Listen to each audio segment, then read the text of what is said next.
ഹിന്ദു ഐക്യം ഇന്നല്ലെങ്കിൽ നാളെ സംഭവിക്കുമെന്ന് SNDP യോഗം ജനറൽ സെക്രട്ടറി വെള്ളാപ്പള്ളി നടേശൻ പറഞ്ഞു. നായരും ഈഴവരും സഹോദരന്മാരാണ്. സുകുമാരൻ നായർ ഒരു നിഷ്കളങ്കനാണ്. ഐക്യത്തിൽ നിന്ന് പിന്നോട്ടു പോയതിന്റെ പേരിൽ നായർ സമുദായത്തെ ആരും തള്ളിപ്പറയരുതെന്നും വെള്ളാപ്പള്ളി നടേശൻ പറഞ്ഞു. വെള്ളാപ്പള്ളിയുടെ വാക്കുകളിലേക്ക്.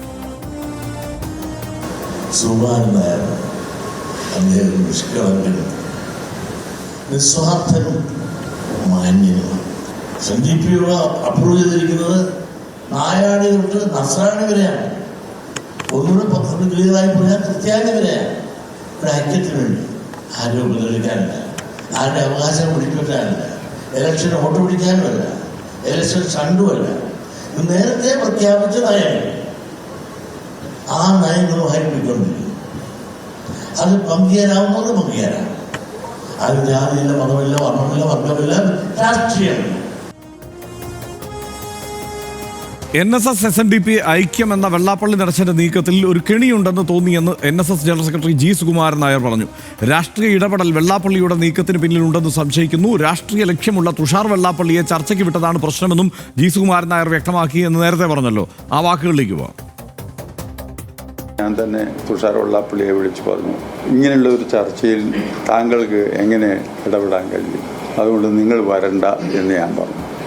അത് പൊളിറ്റിക്സ് ആകുമെന്ന് പറഞ്ഞു. ഒരു ദിവസം കൂടെ കഴിഞ്ഞപ്പോഴത്തേക്കാണ് അദ്ദേഹത്തിന് അർഹതയില്ലെന്നൊന്നും ഞാൻ പറയുന്നില്ല, പത്മഭൂഷൺ ബഹുമതി പ്രഖ്യാപിക്കുന്നത്. അങ്ങനെ വന്നപ്പോഴാണ് എനിക്ക് തോന്നുന്നത് ഇതിലെന്തോ ഇടപെടലുകയാണ്. ഈ ഐക്യ ശ്രമത്തിൻ്റെ പിന്നിൽ എന്തോ ഉണ്ട്. അതുകൊണ്ട് ആ കെണിയിൽ പെടണ്ട എന്ന് എനിക്ക് തോന്നുന്നു. LDF സർക്കാർ ജാതിയും മതവും നോക്കാതെ കാര്യങ്ങൾ ചെയ്യുന്നവരാണെന്ന് സുകുമാരൻ നായർ പറഞ്ഞു. BJPയെയോ കോൺഗ്രസിനെയോ പോലെയല്ല ഇടതുമുന്നണി. സ്വർണ്ണക്കൊള്ളയിലടക്കം LDF സ്വീകരിച്ചത് ശരിയായ നിലപാടാണ്. ഒരുപാട് വരമ്പ് ചാടിയ സതീശൻ ഇനി മാപ്പില്ല. ഇത്തവണ പറവൂരിൽ പിന്തുണയില്ലെന്നും സുകുമാരൻ നായർ പറഞ്ഞു. അവർ സാമുദായികമായിട്ട് അവർ ആരെയും ഒന്നും ചെയ്യുന്നതായിട്ട് എനിക്കറിയില്ല. എല്ലാവരോടും ഒരു അങ്ങനെ മറ്റുള്ള ഈ വലതുപക്ഷത്തിൻ്റെ പോലെയോ അല്ലെ BJPയുടെ പോലെയോ ആളിനെ നോക്കിയൊന്നല്ല. അവരുടെ പ്രവർത്തകരെ നോക്കി. അവിടെ ജാതിയോ മതമോ ഒന്നും അവർക്ക് പ്രശ്നമല്ല. ഒറ്റ വാക്ക് പറഞ്ഞാൽ മതിയായിരുന്നു, എനിക്ക് അബദ്ധം പറ്റിപ്പോയി, ഇതൊന്ന് ഞാൻ തൂത്ത് കളയണം എന്ന് മാത്രം പറഞ്ഞില്ലല്ലോ. രഹസ്യമായി വന്ന് പറഞ്ഞാൽ വേറെ പലയിടത്തും പോയി പറഞ്ഞാൽ മതി. ഇനിയും തിരുത്തല്ല എന്ന് വെച്ചാൽ അയാൾ ഒരുപാട് വരമ്പി ചാടിക്കഴിഞ്ഞു. ഇല്ലില്ല, കൊടുത്തോട്ടെ അത് ആര് വേണേൽ കൊടുത്തോട്ടെ. ഞങ്ങൾക്ക് ഇത്തവണ ആരുടെ കാര്യത്തിൽ ഞങ്ങൾ ഇടപെടാൻ പോകുന്നു. റൈറ്റ്.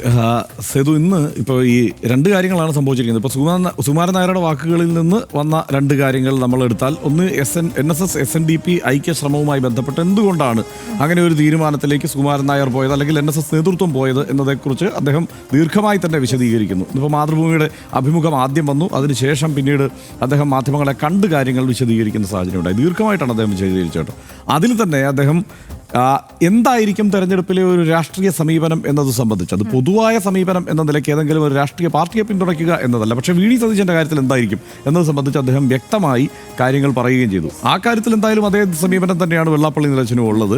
പക്ഷേ അതോടൊപ്പം തന്നെ സംഭവിച്ച ഒരു കാര്യം, വെള്ളാപ്പള്ളി നടേശൻ ഇന്ന് ആദ്യം ന്യൂസ് മലയാളത്തോട് പ്രതികരിച്ചു ഈ വിഷയത്തിൽ. ഈ സംഭവം ഉണ്ടായതിന് ശേഷം അദ്ദേഹം മൃദുവായി തന്നെയാണ് തീർച്ചയായും ഈ അഭിമുഖമൊക്കെ കണ്ടതിന് ശേഷവും അദ്ദേഹം സുകുമാരൻ നായരോട് പ്രതികരിച്ചത്. സുകുമാരൻ നായരുടെ വാർത്താസമ്മേളനം വന്നിട്ടില്ല. അപ്പോൾ എന്തായാലും ഈ രണ്ട് കാര്യത്തിൽ ഒരു വ്യക്തത വന്നിട്ടുണ്ടല്ലേ?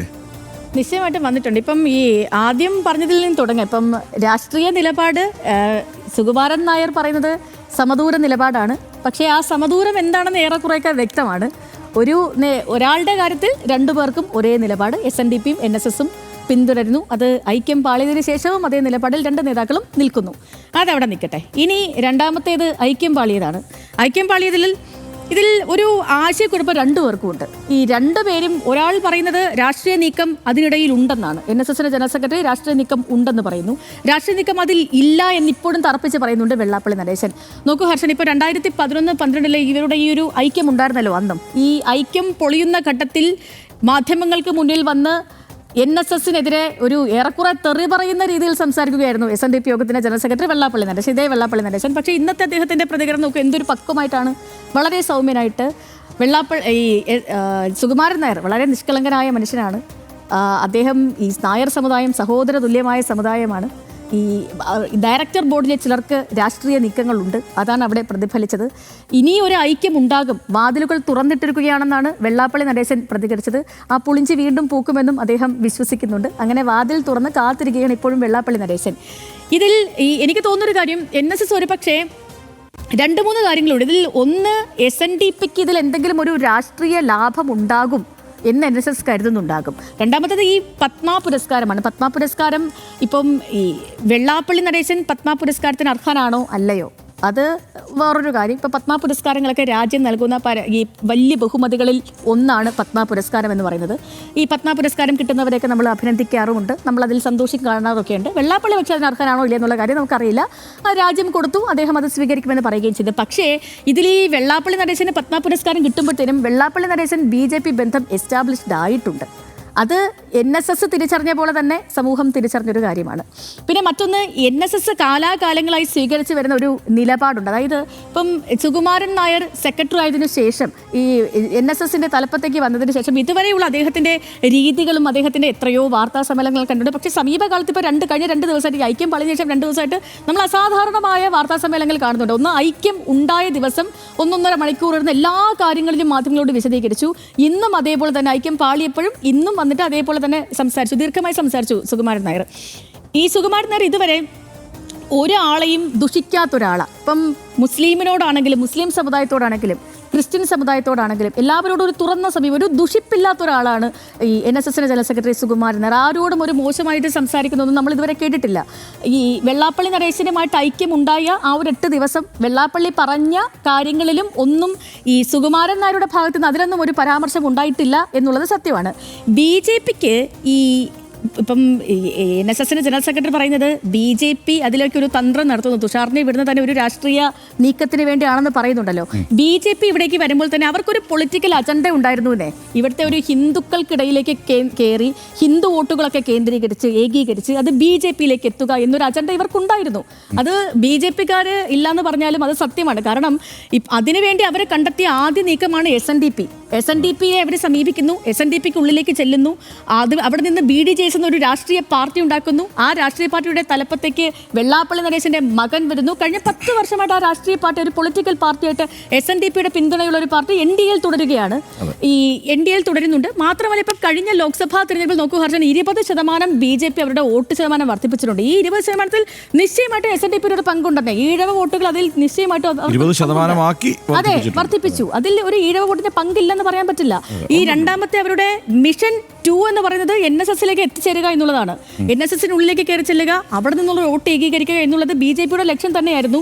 ആ ലക്ഷ്യം തിരിച്ചറിഞ്ഞ സുകുമാരൻ നായർ അത് വെട്ടി എന്ന് വേണം ഇപ്പോൾ മനസ്സിലാക്കാൻ. ഇപ്പോൾ നമുക്കറിയാവുന്ന പോലെ ഇപ്പം NSSന്റെ ജനറൽ സെക്രട്ടറി ഇരുന്നിട്ട് ഇവിടെ ഞങ്ങളുടെ BJPക്ക് എതിരാണ് ഞങ്ങൾ, അല്ലെങ്കിൽ നിങ്ങൾ ഇവർക്ക് പോയി വോട്ട് ചെയ്യണം, ഞങ്ങളുടെ നിലപാട് ഇതാണെന്ന് പറഞ്ഞാൽ എത്ര നായന്മാർ അത് കേൾക്കുമെന്നുള്ളത് രണ്ടാമത്തെ കാര്യമാണ്. അവർ ഇഷ്ടമുള്ള പോലെ പോയി അവർ വോട്ട് ചെയ്യും, അത് രണ്ടാമത്തെ കാര്യം. പക്ഷേ എങ്കിലും NSSന്റെ ജനറൽ സെക്രട്ടറി ഇക്കാര്യങ്ങൾ പറയുന്നു. ഇപ്പോൾ കഴിഞ്ഞ 2-3 ദിവസമായിട്ടുള്ള NSS ജനറൽ സെക്രട്ടറിയുടെ വാർത്താ സമ്മേളനങ്ങൾ വലിയ രീതിയിൽ ജനങ്ങൾ ചർച്ച ചെയ്യുന്നുണ്ട്. സാധാരണ NSS ജനറൽ സെക്രട്ടറി വന്നിരുന്ന ഈ മാധ്യമങ്ങളെ കാണുന്നത് പോലെ, അല്ലെങ്കിൽ തിരഞ്ഞെടുപ്പിന് മുൻപ് വന്നിരുന്ന നിലപാട് പ്രഖ്യാപിക്കുന്നത് പോലെയുള്ള വാർത്താ സമ്മേളനങ്ങളല്ല കഴിഞ്ഞ 2-3-4 ദിവസമായിട്ട് നമ്മൾ കാണുന്നത്. ഇത് പത്രങ്ങൾ നന്നായിട്ട് കൈകാര്യം ചെയ്യുന്നു, മാധ്യമങ്ങളിൽ അതായത് ദൃശ്യമാധ്യമങ്ങളിൽ നിറഞ്ഞു നിൽക്കുന്നു. നമ്മളടക്കം എത്ര ദിവസമായിട്ട് RDS ഇക്കാര്യങ്ങൾ ചർച്ച ചെയ്യുന്നുണ്ട്. ഈ മറ്റ് വാർത്താ ചാനലുകൾ അവരുടെ പ്രൈം ടൈം ചർച്ചകൾക്ക് എടുക്കുന്ന വിഷയം ഇതാണ്. അപ്പം കേരളം ചർച്ച ചെയ്യുന്ന ഒരു വിഷയമാണ്. NSS ജനറൽ സെക്രട്ടറി അവിടെ ഇപ്പോഴത്തെ ഒരു ലൈം ലൈറ്റ് എന്നൊക്കെ പറയുന്ന പോലെ സുകുമാരൻ നായർ നിൽക്കുകയാണ്. സുകുമാരൻ നായരുടെ നിലപാടുകൾ ചർച്ചയാവുകയാണ്. അത് നിശ്ചയമായിട്ടും ഈ NSSകാർ ആർക്ക് വോട്ട് ചെയ്യും എന്നതിനപ്പുറം എല്ലാവരും ചർച്ച ചെയ്യും, ആ സമുദായം അത് ചർച്ച ചെയ്യും, എവിടേക്ക് പോകണമെന്ന് ആഗ്രഹിക്കും. അപ്പം എനിക്ക് തോന്നുന്ന ആ രാഷ്ട്രീയ നിലപാട് BJPയുടെ ആ ഒരു തന്ത്രം SNDP വഴി BDJS വഴി NSSലേക്ക് നുഴഞ്ഞു കയറാനുള്ള BJP ശ്രമം അത് കണ്ട് കടക്കിലിൽ വെട്ടിയിരിക്കുന്നു സുകുമാരൻ നായർ. തീർച്ചയായും എനിക്ക് തോന്നുന്നത് സേതു, ഇതായത് ഈ 2 സാമുദായിക നേതാക്കന്മാരും പറയുന്ന മട്ടിലല്ല സമുദായ അംഗങ്ങളൊന്നും വോട്ട് ചെയ്യുക. മാത്രമല്ല ഈ സമുദായത്തിൽ പെടുന്നവരെല്ലാവരും, ഇന്ന് സുകുമാരൻ നായർ അത് പറഞ്ഞു, ഈ സമുദായങ്ങളിൽ പെടുന്നവരെല്ലാവരും ഈ സമുദായ നേതൃത്വത്തിന് വഴിപ്പെട്ട് നിൽക്കുന്നവരോ ഈ സംഘടനയിൽ തന്നെ ഉള്ളവരോ അല്ല. ഭൂരിപക്ഷം അതിന് പുറത്താണ്. പക്ഷേ ഇവർ സംഘടിതരാണ് എന്നതുകൊണ്ട് അതിൻ്റെ ശക്തി പ്രദർശിപ്പിക്കുന്നു എന്നത് മാത്രമാണ്. ഒരു സമയത്ത് സുകുമാരൻ നായരും വളരെ ശക്തമായി തന്നെ രാഷ്ട്രീയത്തിൽ അങ്ങോട്ട് കയറി ഇടപെടുകയും ഈ താക്കോൽ സ്ഥാനം വേണം എന്നുള്ളത് ആവർത്തിച്ച് ആവശ്യപ്പെട്ട് രമേശ് ചെന്നിത്തലയ്ക്ക് താക്കോൽ സ്ഥാനം മേടിച്ചു കൊടുക്കുന്ന പ്രതീതി ഉണ്ടാക്കുകയും രമേശ് ചെന്നിത്തല തന്നെ ആകെ പുകില് പിടിക്കുന്ന ഒരു അവസ്ഥയൊക്കെ ഉണ്ടായത് നമ്മുടെ മുന്നിലുണ്ട് ആ കാഴ്ചകളെല്ലാം. അപ്പോൾ ഇവരെല്ലാം രാഷ്ട്രീയത്തിൽ ഇടപെടാനുള്ള ഒരു പഴുത് കിട്ടിയാൽ, അതെല്ലാ സാമുദായിക നേതൃത്വങ്ങളും അതെ, ഇടപെടാനൊരു പഴുത് കിട്ടിയാൽ, കാരണം അധികാരം അവിടെയാണ്, ആ അധികാരത്തിലേക്ക് ഇടപെടാനുള്ള പഴുത് കിട്ടിയാൽ കയറി ഇടപെടുന്നവരാണ്. പക്ഷേ തെരഞ്ഞെടുപ്പ് കാലത്ത് ഇവർ പിന്തുണ പ്രഖ്യാപിച്ച പലരും പരാജയപ്പെട്ടിട്ടുണ്ട്, ചിലർ വിജയിച്ചിട്ടുണ്ട്. പക്ഷേ സമുദായ നേതൃത്വങ്ങളോടൊരു വിധേയത്വം പലപ്പോഴും പല രാഷ്ട്രീയ കക്ഷികളും പ്രകടിപ്പിച്ചിട്ടുണ്ട്. അത് ചരിത്രമാണ്. പ്രത്യേകിച്ച് അത് UDF ഭരിക്കുന്ന കാലത്താണ് എപ്പോഴും ആ നിലയ്ക്ക് ഇത്തരം ഇവരുടെ ആവശ്യങ്ങൾക്ക് വഴങ്ങിക്കൊടുക്കുന്ന സമീപനം ഉണ്ടാവാറ്. അതിപ്പോൾ രമേശ് ചെന്നിത്തല തന്നെ പിന്നീട് പറഞ്ഞിട്ടുണ്ട്. അതായത് അദ്ദേഹത്തിന് ആഭ്യന്തരമന്ത്രി സ്ഥാനം അദ്ദേഹത്തിന് ലഭിച്ചത് ഇങ്ങനെ നായർ ബ്രാൻഡിങ്ങിലൂടെയാണ് എന്ന മട്ടിൽ പ്രചരിപ്പിച്ചത് കൊണ്ട് അത് അദ്ദേഹത്തിന് വലിയ തിരിച്ചടി ഉണ്ടാക്കി എന്ന മട്ടിൽ അദ്ദേഹം പ്രതികരിച്ചു. അതിൽ സുകുമാരൻ നായർ പിന്നെ പിണങ്ങുകയും ചെയ്തു. പിന്നെ ദീർഘകാലം ഇവർ തമ്മിൽ പിണങ്ങി നടന്നു. അപ്പോൾ ഇവർ തമ്മിലൊന്നുമല്ല പിണങ്ങിയിരിക്കുന്നത്, സുകുമാരൻ നായരാണ് പിണങ്ങിയിരിക്കുന്നത്. അപ്പോൾ അതങ്ങനെ ആ നിലയ്ക്ക് പോയി. പക്ഷേ അത് മാത്രമല്ല, ഇതിന് ശേഷം ഇടതുമുന്നണി വന്നു കഴിഞ്ഞപ്പോൾ എന്താ സംഭവിക്കുന്നത്? അപ്പോൾ ഈ സാമുദായിക നേതൃത്വങ്ങളൊന്നും അങ്ങോട്ട് അവർക്കൊരു ആക്സസ് കിട്ടാത്ത ഒരു സാഹചര്യം പിന്നീടുണ്ടായി. നാട്ടകം ഗസ്റ്റ് ഹൗസിൽ വന്ന് സുകുമാരൻ നായർ പിണറായി വിജയനെ കാണാൻ കാത്തിരുന്നത് വലിയൊരു ട്രോൾ മെറ്റീരിയൽ ആക്കിയിട്ട് ഈ NSSൽ തന്നെ ഉൾപ്പെടുന്ന സംഘപരിവാർ അനുകൂലികൾ വ്യാപകമായി പ്രചരിപ്പിക്കുന്നത് കണ്ടു പിന്നീട്. കാരണം നേരത്തെ വലിയ ഇതൊക്കെ പറഞ്ഞിരുന്നാണ്, ഇപ്പോൾ CPMന്റെ മുഖ്യമന്ത്രിയെ കാണാൻ അവിടെ നാട്ടകം ഗസ്റ്റ് ഹൗസിൽ പോയിരിക്കുന്നു എന്നൊക്കെ പറഞ്ഞത് പ്രചരിപ്പിക്കുന്നത് കണ്ടു. പക്ഷെ പിന്നീട് നമ്മൾ കാണുന്നത് എന്താണ്? കുറച്ച് കാലം കൂടി അങ്ങോട്ട് കഴിയുമ്പോൾ സുകുമാരൻ നായർ സുഖമില്ലാതെ കിടക്കുമ്പോൾ പിണറായി വിജയൻ പോയി കാണുന്നു. അപ്പോൾ അതോടെ സുകുമാരൻ നായർ കുറെ കൂടി ആർദ്രഹൃദയനായി മാറുന്നു. ആ മട്ടിലാണ് പിന്നീട് നമ്മൾ ഈ കാര്യങ്ങളെ കാണുന്നത്. പിന്നെ ഇവരുടെ പ്രായം ഒക്കെ പരിഗണിക്കണം കേട്ടോ. അന്നത്തെ സുകുമാരൻ നായരല്ല ഇന്നത്തെ സുകുമാരൻ നായർ, അന്നത്തെ വെള്ളാപ്പള്ളി നടേശനും അല്ല ഇന്നത്തെ വെള്ളാപ്പള്ളി നടേശൻ. വെള്ളാപ്പള്ളി നടേശനും സംഭവിക്കുന്ന ചില കാര്യങ്ങൾ എനിക്ക് തോന്നുന്നത് അദ്ദേഹം ഇത് ഡെലിവർ ചെയ്യുമ്പോൾ അദ്ദേഹം ഈ ലീഗിനെതിരെയാണ് ഞങ്ങളെ കൊണ്ടു നടന്ന് പറ്റിച്ചത് കൊണ്ടാണ് ഞാൻ അവരെ എതിർക്കുന്നത്, അല്ലാതെ മുസ്ലിങ്ങൾക്കെതിരെയല്ല നിന്നും അദ്ദേഹം വേദിയിൽ പ്രസംഗിച്ചു. പക്ഷെ അദ്ദേഹം പറഞ്ഞു വരുമ്പോൾ ആ നിലയ്ക്കല്ല പലപ്പോഴും കാര്യങ്ങൾ വരിക. ഇപ്പം നൗഷാദിനെ എതിരെ, അതായത് കോഴിക്കോട് മാൻഹോളിൽ പോയി മരിച്ച നൗഷാദിനെ കുറിച്ച് പറയുമ്പോൾ മുസ്ലിം ആയാൽ ഇവിടെ ജീവിച്ചു പോകാൻ കഴിയും എന്നുള്ളത് എത്ര ഗുരുതരമായ അല്ലെങ്കിൽ എത്ര ഭീകരമായ ഒരു പരാമർശമാണ്. അപ്പോൾ ആ നിലയ്ക്കാണ് അദ്ദേഹം കാര്യങ്ങളെ ഡെലിവർ ചെയ്യുന്നതെന്നുള്ളതാണ് പ്രശ്നം. ഈ ലീഗുമായിട്ടുള്ള ഇവരുടെ പ്രശ്നം നിലനിൽക്കുന്നതാണ്, അത് വസ്തുതാപരമാണ്. അങ്ങനെ ഒരു പ്രശ്നം അവർക്കിടയിൽ ഉണ്ട്. കാരണം ഈ സഹകരണ സംരക്ഷണ മുന്നണി എന്ന് പറഞ്ഞ് കൊണ്ടു നടന്നിട്ട് പറ്റിച്ചു എന്നുള്ളതാണ് പുള്ളിയുടെ വാദം. ആ വാദത്തെ ആ മട്ടിൽ അവതരിപ്പിക്കുന്നതിന് പകരം അദ്ദേഹം നേരെ തിരിച്ച് അതൊരു മുസ്ലിം വിരുദ്ധതയായി പറഞ്ഞു അവതരിപ്പിക്കുന്നു എന്നുള്ളതാണ്.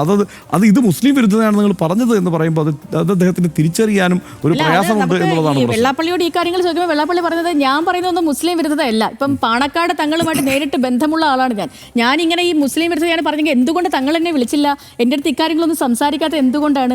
ഞാനൊരു തുറന്ന ഹൃദയമുള്ള ആളാണല്ലോ, എന്തുകൊണ്ട് ഇവർ തയ്യാറാകുന്നില്ല? ഞാൻ സംസാരിക്കുന്നത് എപ്പോഴും എൻ്റെ സമുദായത്തിന് വേണ്ടി, അതാണ് തുറക്കം തൊട്ടുള്ള നിലപാട്. അത് അദ്ദേഹത്തിന്റെ നിലപാട്. പക്ഷേ ഇതിനകത്തുള്ള ഇപ്പോൾ ഇതൊക്കെ അദ്ദേഹം വല്ലാതെ നിഷ്കളങ്കത കളിക്കുമ്പോഴും ഒരു കുഴപ്പമുണ്ട്. കാരണം നമ്മളിത് പലവട്ടം RDXലും പറഞ്ഞതാണ് ഈ വിഷയം ഉയർന്നതിന് ശേഷം. അതായത് BDJS എന്നുള്ളത് കേരളത്തിൽ BJP നടത്തിയ ഏറ്റവും ഗംഭീരമായിട്ടുള്ള ഒരു സോഷ്യൽ എഞ്ചിനീയറിംഗ് പ്രോജക്റ്റായിരുന്നു. അതിനകത്ത് സംശയമൊന്നുമില്ല. ആ BDJS എന്നുള്ള പ്രസ്ഥാനം വേണ്ട അവർക്ക് യഥാർത്ഥത്തിൽ. അതിന് പകരം ഈഴവ വോട്ടുകളെ അറപ്പില്ലാതെ സംഘപരിവാറിലേക്ക് അല്ലെങ്കിൽ BJPയിലേക്ക് എത്തിക്കാൻ തക്കവണ്ണമുള്ള ഒരു പൈപ്പ് ലൈൻ എന്ന മട്ടിൽ മാത്രമാണ് BDJSനെ അവർ ഉദ്ദേശിച്ചത്.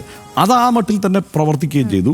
ആ മട്ടിൽ വിജയകരമായി തന്നെ പ്രവർത്തിച്ചതിൻ്റെ ഭാഗമായിട്ടാണ് 2016 തന്നെ വോട്ട് ശതമാനം വർദ്ധിക്കുന്നത്. അതിനുശേഷം പതുക്കെ ഇപ്പോൾ കഴിഞ്ഞ പാർലമെൻറ്റ് തെരഞ്ഞെടുപ്പ് എത്തുമ്പോഴേക്ക് വോട്ട് ശതമാനം ഗണ്യമായി വർദ്ധിപ്പിക്കാൻ അവർക്ക് കഴിഞ്ഞു.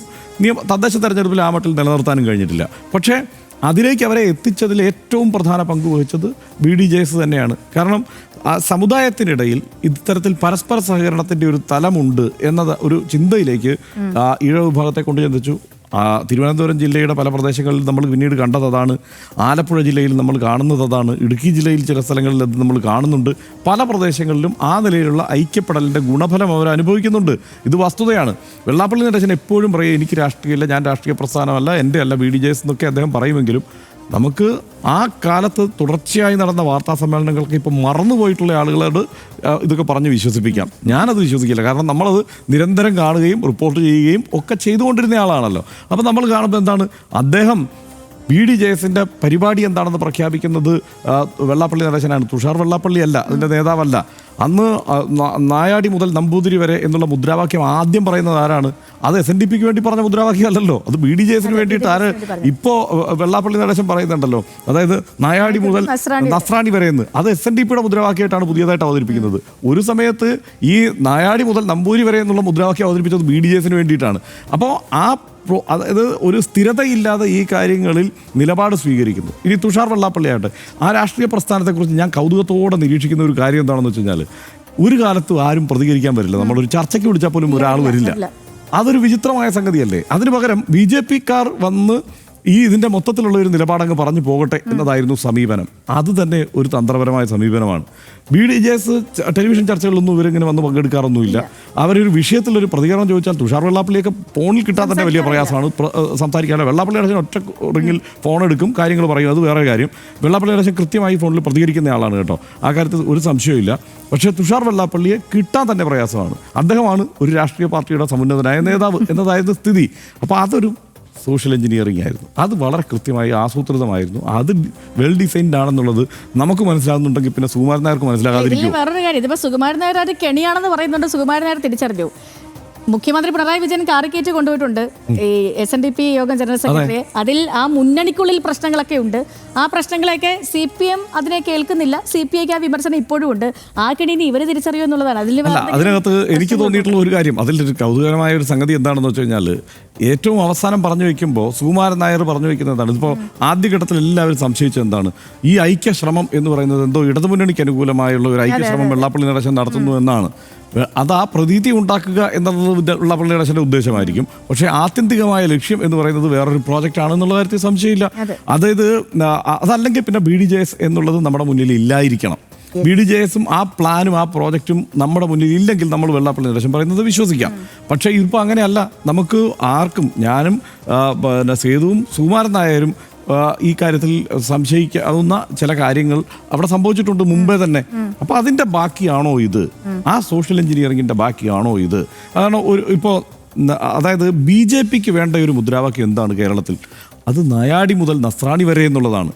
അതാണ് BJP ആഗ്രഹിക്കുന്ന മുദ്രാവാക്യം. കേരളത്തിൽ ന്യൂനപക്ഷ വോട്ടുകൾ കേന്ദ്രീകരിക്കുകയും അത് ഏകീകരിക്കുകയും അത് പോളിംഗിൽ നിർണായകമായ സ്വാധീനം ചെലുത്തുകയും അവർ തീരുമാനിക്കുന്നിടത്തേക്ക് ഭരണം പോവുകയും ചെയ്യുന്നു എന്നുള്ളതാണല്ലോ BJPയുടെ ഒരു പരാതി. അത് പരിഹരിക്കാൻ എത്രയോ ഇന്ത്യയിൽ ബാക്കി എല്ലായിടത്തും ക്രൈസ്തവ ന്യൂനപക്ഷങ്ങൾക്കെതിരെ ആക്രമണം നടക്കുമ്പോഴും കേരളത്തിൽ ഈ പ്രശ്നം പരിഹരിക്കാനുള്ള നിരന്തര ശ്രമമാണ് BJP നടത്തിയിട്ടുള്ളത്. ഐക്യപ്പെട്ടു പോകാനുള്ള ശ്രമമാണ് നടത്തിയിട്ടുള്ളത്. അവിടുന്ന് നേതാക്കന്മാരെ കണ്ടെത്തുകയാണ്. ഇപ്പോൾ PC ജോർജിനെ പോലെ, ഷോൺ ജോർജിനെ പോലെ, വേറെ അനൂപ് ആന്റണിയെ പോലെയൊക്കെയുള്ള പുതിയ അൽഫോൺസ് കണ്ണന്താനത്തെ പോലെ ഇങ്ങനെ നേതാക്കന്മാരെ അവതരിപ്പിക്കുകയും ആ പ്രാതിനിധ്യം കൂടി ഉറപ്പായാലേ ഇവിടെ ഭരണത്തിൽ പങ്കാളിത്തം ഉണ്ടാകുന്ന തരത്തിൽ, അല്ലെങ്കിൽ ഏതെങ്കിലും തരത്തിൽ ആളുകളെ ജയിപ്പിച്ചു കൊണ്ടുവരാവുന്ന തരത്തിലൊരു റിസൾട്ട് ഉണ്ടാക്കാൻ പറ്റും. തൃശ്ശൂരിൽ അതിന് ഉദാഹരണമാണ് തൃശ്ശൂരിൽ ക്രൈസ്തവരുടെ ഒരു പങ്ക് വോട്ട് ലഭിച്ചിട്ടുണ്ട് എന്നുള്ളത് അവർ വിശ്വസിക്കുന്നുമുണ്ട്. അപ്പം ആ രീതിയിൽ കാര്യങ്ങൾ ഡിസൈൻ ചെയ്യണമെങ്കിൽ ഒരു മുദ്രാവാക്യം വേണം. ആ മുദ്രാവാക്യം ആരാ അവതരിപ്പിക്കുന്നത്? വെള്ളാപ്പള്ളി നടേശനാണ് അവതരിപ്പിക്കുന്നത്. അതായത് നിലവിൽ ഇടതു മുന്നണിയുടെ വോട്ട് ബാങ്കിൽ നിന്നുള്ള ചെറിയ ചോർച്ച ഉണ്ടാവുന്നുണ്ടെങ്കിൽ ആ വോട്ട് ബാങ്കിലെ ചോർച്ചയുടെ കാരണക്കാരൻ വെള്ളാപ്പള്ളി നടേശൻ തന്നെയാണ്. അതിനകത്ത് തർക്കമൊന്നുമില്ല. പക്ഷേ അത് CPIM 20 വർഷം മുമ്പ് തിരിച്ചറിയേണ്ടതായിരുന്നു. വളരെ വൈകിപ്പോയി. 2016 ഈ പ്രശ്നം ഉണ്ടായിക്കഴിഞ്ഞപ്പോൾ ഞാനൊരു കുറച്ച് ആത്മപ്രശംസ നടത്തുന്നത്, 2016 തെരഞ്ഞെടുപ്പിന് ശേഷം മാതൃഭൂമി ആഴ്ചപ്പതിപ്പിൽ ഈ വിഷയം ഞാൻ ലേഖനമായി എഴുതിയിട്ടുണ്ട്. അതായത് ഇതാണ് CPIM ശ്രദ്ധിക്കേണ്ട ഒരു മേഖല എന്ന് നമ്മളിങ്ങനെ പറഞ്ഞിട്ടുണ്ട്. ആ കാലത്ത് ആരെങ്കിലും ഇത് അങ്ങനെയല്ല പക്ഷേ പിന്നീട് സംഭവിച്ചിട്ടുള്ളത്. ഇപ്പോൾ കാറിൽ കയറ്റിയത് കൊണ്ട് വളരെ പെട്ടെന്ന് ആ പ്രശ്നം പരിഹരിക്കുമോ എന്നുള്ള കാര്യത്തിൽ എനിക്ക് സംശയമുണ്ട്. ഈ ചർച്ചകൾ പോലും ഇപ്പോൾ നടക്കുന്ന, അതായത് ഇപ്പോൾ വെള്ളാപ്പള്ളി നടേശൻ ഐക്യാഹ്വാനം നടത്തി, ആ ഐക്യാഹ്വാനത്തിൽ നിന്ന് NSS പിന്നോട്ട് പോയി. അതെല്ലാം ആ ചർച്ചകളും ആത്യന്തികമായി ഗുണം ചെയ്യുക ഒരു പരിധിവരെ BJPക്ക് തന്നെ ആയിരിക്കുമോ എന്നുള്ളതാണ് ഞാൻ സംശയിക്കുന്നത്. കാരണം നേരത്തെ തന്നെ NSSന്റെ അണികളിൽ ബഹുഭൂരിപക്ഷവും BJPക്ക് അനുകൂലമായ നിലപാട് സ്വീകരിക്കുന്നവരാണ്. അവരുടെ പരിമിതമായ വോട്ട്, ഇപ്പം 4%, 5%, 6% എന്ന് BJPക്ക് വോട്ട് കിട്ടുന്ന കാലത്ത് ആ വോട്ട് വന്നിരുന്നത് നായർ സമുദായത്തിൽ നിന്ന് മാത്രമാണ്. പിന്നെ ദീർഘമായി പ്രവർത്തിച്ചാണ്. ഈ പറഞ്ഞ പോലെ കുറച്ച് ദിവസമായിട്ട് NSSന്റെ ജനറൽ സെക്രട്ടറിയുടെ വാർത്താ സമ്മേളനം അങ്ങനെ നിൽക്കുന്നത് കൊണ്ട് ഒരുപക്ഷെ ആളുകൾ മാറി ചിന്തിക്കാനും സാധ്യതയുണ്ട്. അല്ല, നമുക്ക് കാത്തിരുന്ന് കാണാം എന്തായാലും. പക്ഷേ ഈ ഇദ്ദേഹത്തിനെതിരെയുള്ള VD സതീശനെതിരെയുള്ള പരാമർശം അദ്ദേഹം കരുതിക്കൂട്ടി ചെയ്തത്. അന്നത്തെ ഇതിൻ്റെ മാതൃഭൂമിയുടെ അഭിമുഖത്തിൽ അദ്ദേഹം സസന്നിഗ്ധമായി പറയുന്നത് എന്താണെന്നറിയോ? ഇദ്ദേഹം VD സതീശൻ വർഗീയതയാണ് പറയുന്നത് എന്നാണ്. പിന്നെ എനിക്ക് ഇവർ രണ്ടുപേരുടെ ഒരു കാര്യം കൂടെ പറഞ്ഞു നിർത്താം. ഇവരുടെ രണ്ടുപേരുടെയും വാർത്താ സമ്മേളനങ്ങൾ നേരത്തെ കുറേ കൂടി ഗംഭീരമായിരുന്നു. കുറച്ച് ഇത്ര പ്രായമാകുന്നതിന് മുമ്പ് ഇങ്ങനെ തുടർച്ചയായി പഴഞ്ചൊല്ലുകൾ വന്നുകൊണ്ടിരിക്കും. ഇവരുടെ വാർത്താ സമ്മേളനത്തിൽ ചില പ്രയോഗങ്ങൾ വന്നുകൊണ്ടിരിക്കും. ഇന്ന് ഞാനത് കൗതുകത്തോടെ കണ്ടു. ഒന്ന് എന്താണ്, എത്ര കാത്തിരുന്നാലും ഈ പുളിഞ്ചി പൂക്കും എന്നാണ് വെള്ളാപ്പള്ളി നടേശൻ ഇതേക്കുറിച്ച് അപ്പുറത്താണെങ്കിൽ നോക്കൂ, VD സതീശൻ പല വരമ്പ് ചാടിയ ആളാണ് എന്നാണ് സുകുമാരൻ നായർക്ക് പറയാനുള്ളത്. അപ്പം ഇങ്ങനെ ചില പ്രയോഗങ്ങളുടെ കൗതുകം കൂടി അവിടെയുണ്ട്. പണ്ട് മന്നത്ത് പത്മനാഭനും R ശങ്കറും ശ്രമിച്ച് പരാജയപ്പെട്ട നായരീഴവ ഐക്യമാണ് G സുകുമാരൻ നായരും വെള്ളാപ്പള്ളി നടേശനും യാഥാർത്ഥ്യമാക്കാൻ ശ്രമിച്ചത്. ഒന്നല്ല രണ്ടല്ല, ഇത് 3-ാം തവണയാണ് കേരള ചരിത്രത്തിൽ ഈ ശ്രമം പാളുന്നത്.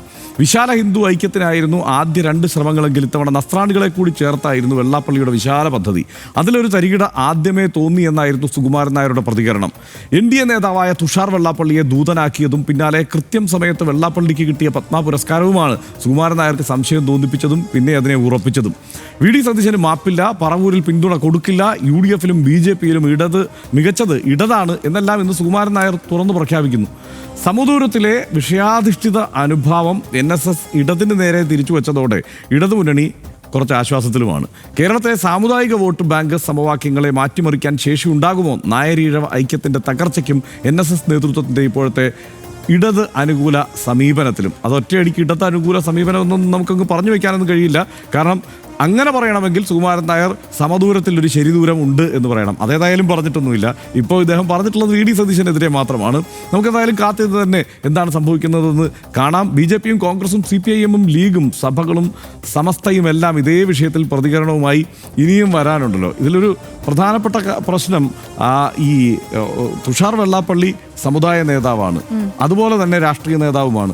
രാഷ്ട്രീയ നേതാവ് എന്ന നിലയ്ക്ക് രൂക്ഷമായി വിമർശിച്ചാൽ അദ്ദേഹത്തിൻ്റെ സമുദായ നേതാവ് എന്നുള്ള സ്വത്വം മുകളിലേക്ക് ഉയർന്നു വരും. അതേസമയം സമുദായ നേതാവ് എന്ന നിലയ്ക്കാണ് പരിഗണിക്കുന്നതെങ്കിൽ അപ്പോൾ രാഷ്ട്രീയ സ്വത്വം ഉയർന്നു വരും. അതായത് അത് പാണക്കാട് തങ്ങളുടെ കാര്യം പറയുന്ന പോലെയാണ്. പാണക്കാട് തങ്ങൾക്കെതിരെ രാഷ്ട്രീയ വിമർശനം രൂക്ഷമായി വന്നാൽ അപ്പോൾ അവിടുത്തെ ആത്മീയ സ്വത്വം ഉയർന്നു വരും.